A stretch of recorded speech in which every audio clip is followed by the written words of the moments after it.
Good evening friends, Siddhi's veg kitchen में आप सभी का हार्दिक स्वागत है। फ्रेंड्स, यहाँ पर मैं 1 किलो कच्चे आम ली हूँ। इसको अच्छे से पानी से धो ली हूँ। इस तरह से एक टब में बहुत सारा पानी लेकर मैं इसे अच्छे से धो रही हूँ। इस तरह से हाथ लगाकर अच्छे से नल के नीचे मैं रनिंग वाटर पर धो लेती हूँ। फ्रेंड्स, अब ना इसे हम एक छन्नीदार बर्तन में रख देंगे जिससे इसका पानी जल्दी से निकल जाए। उसके बाद हम ऊपर से पोंछ लेंगे इसे और हम इसे छील लेंगे चाकू से।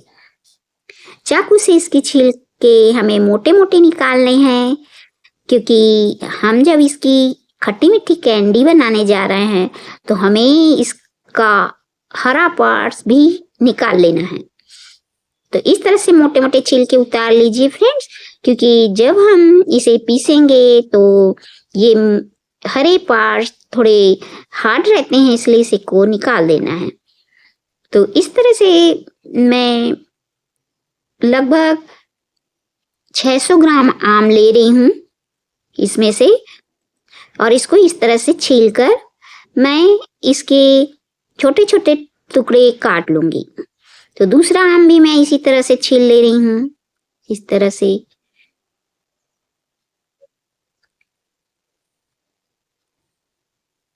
तो इसके छिलके इसी तरह से उतार लेना है। हमें इसे छीलने की सहायता से नहीं, सिर्फ चाकू से छीलना है। इसी से हम मोटे मोटे छिलके इसके उतार पाएंगे। तो हमें ना एकदम अभी जो आ रहे हैं नरम वाली बिल्कुल मुलायम से आम, उसी को ही लेने हैं जिसमें रेसे ना आए और हमें पीसने में आसानी हो, और उससे ही कैंडी अच्छी बनती है। तो इस तरह से 3 आम मैंने छील लिए हैं।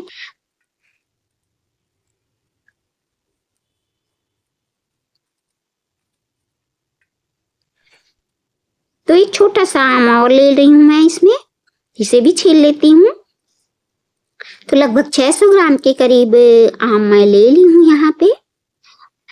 आप चाहें तो ज्यादा मात्रा में भी बना सकते हैं इसे। तो ये इस तरह छीलने के बाद इसके टुकड़े काट लेंगे हम। तो मैं इसे रफली ही काट रही हूँ, क्योंकि हमें तो इसे मिक्सी में पीसना है। इसी तरह से मैं रफली काट रही हूँ, क्योंकि इसके बीज थोड़े से हार्ड हो गए हैं, इसलिए मुझे इसी तरह से काटना पड़ रहा है फ्रेंड्स। तो इसे इसी तरह से निकाल लीजिए, गुठली को अलग करके रख दीजिए। बाद में हम इसके और छोटे पीसेस कर लेंगे ताकि पीसने में हमें आसानी हो। तो फिर भी ये काफी नरम है, इसमें रेसे नहीं पड़े हैं। अभी आम एकदम नए नए आ रहे हैं फ्रेंड्स मार्केट में।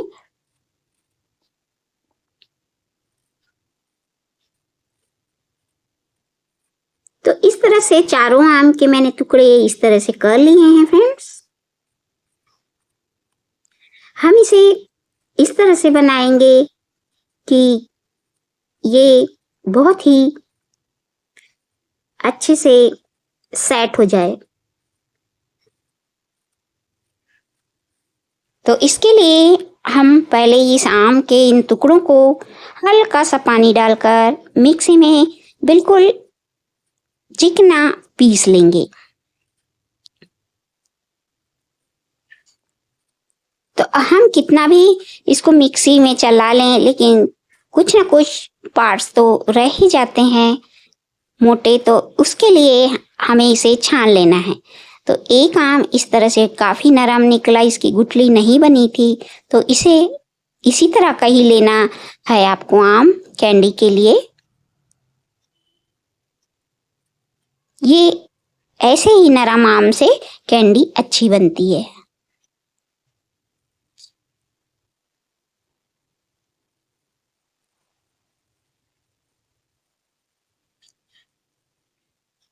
तो अब मैं इसको मिक्सी में मसाले पीसने वाली जार में डालकर पीस रही हूँ ताकि ये अच्छे से पीस जाए। थोड़ा सा पानी डालना है, पानी ज़्यादा नहीं लेना है, सिर्फ पीसने के लिए ही डालना है। ये देखिए पीस कर तैयार है। तो 3 बार में मैंने इसे इसी तरह से पीस लिया है।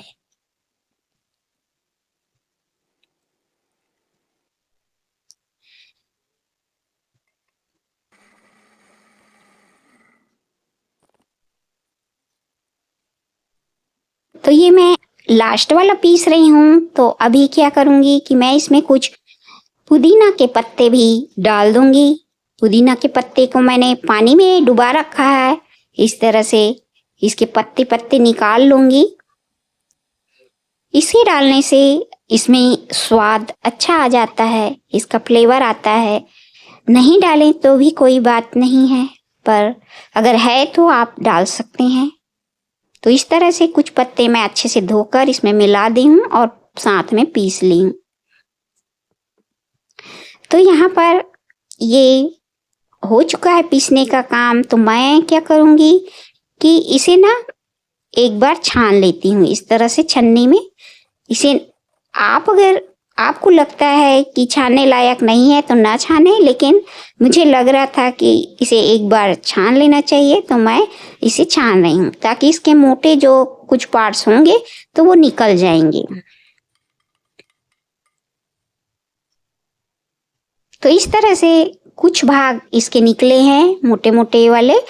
अब मैं इसे इस पैन में गरम कर लूँगी। इसमें कुछ भी डालने की ज़रूरत नहीं है, सिर्फ हमें ये आम का मिक्सचर डाल देना है और मीडियम फ्लेम पर इसे इसी तरह 1 मिनट पका लें। 1 मिनट पकने के बाद ये इस तरह से मिश्री है जिसे मैंने इस तरह से छोटे छोटे टुकड़े कर लिए हैं और इसके जो धागे होते हैं उसे निकाल लिए हैं। अब मैं इसे डाल दूंगी। तो 600 ग्राम आम में हमें लगभग 250 या 200 ग्राम या 300 ग्राम अपने मीठे के अंदाज से डाल सकते हैं। तो मैं यहाँ पर लगभग 200 ग्राम ही डाल रही हूँ।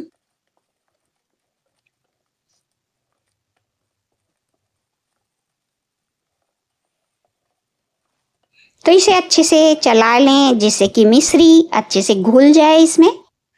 इसी तरह से चलाते रहेंगे। यहाँ पर देखिए मिश्री घुल रही है, थोड़ा सा बचा है। अब पूरी मिश्री घुल गई है। तो अब हमें ये देखो ये गीला हो गया है थोड़ा, इसे हमें सुखाना है। तो सुखाने के साथ इसमें हमें कुछ मसाले भी मिक्स करने होंगे। तो इसी तरह पकाते हुए थोड़ी देर रखेंगे इसे। अब हम मसाले डालेंगे जिसमें 1 चम्मच सूंठ पाउडर, 1 चम्मच काली मिर्च पाउडर, 1 चम्मच काला नमक और बिल्कुल थोड़ा सा पाव चम्मच के करीब लाल मिर्च पाउडर। इसे मिला देंगे। इससे हमारी जो कैंडी है बेहद चटपटी और स्वादिष्ट बनेगी। तो मसाला मिलाने के बाद देखिए कलर इसका डाउन हो गया है, एकदम ब्लैक टाइप दिख रहा है, अच्छा नहीं दिख रहा है। तो इसी वजह से मैं यहाँ पर थोड़ा सा फूड कलर ग्रीन कलर डाल रही हूँ। आप इसे पानी में घोलकर भी डाल सकते हैं या ऐसे भी डाल सकते हैं। और इसे अच्छे से मिक्स कर दीजिए। मिक्स करने के बाद एक ट्रे में आप इस तरह से फॉइल पेपर फैलाकर इसके रख डालिए। फ्रेंड्स यहाँ पर आप बटर पेपर बिछा सकते हैं यहाँ पर। अब इसी तरह से इसे जल्दी जल्दी यहाँ पर सेट कीजिए। ये गाढ़ा हो गया है बहुत। इसे हम इसी तरह चम्मच से सारा निकाल कर इसे इसी तरह बराबर से फैला देंगे। इसे आप छोटे से पॉट में लीजिए ताकि कैंडी अच्छी मोटी बने। इसी तरह फैलाने के बाद हम इसे 2-3 दिन धूप में रखेंगे। उसके बाद ये सेट हो जाएगा तो हम इसे कट कर लेंगे। तो फ्रेंड्स मेरी कैंडी बनाने की ये रेसिपी आपको कैसी लगी? अगर अच्छी लगी होगी तो लाइक शेयर कीजिएगा फ्रेंड्स। और अगली कुछ नई रेसिपी मैं आप लोगों के लिए पुनः लेकर आने वाली हूँ।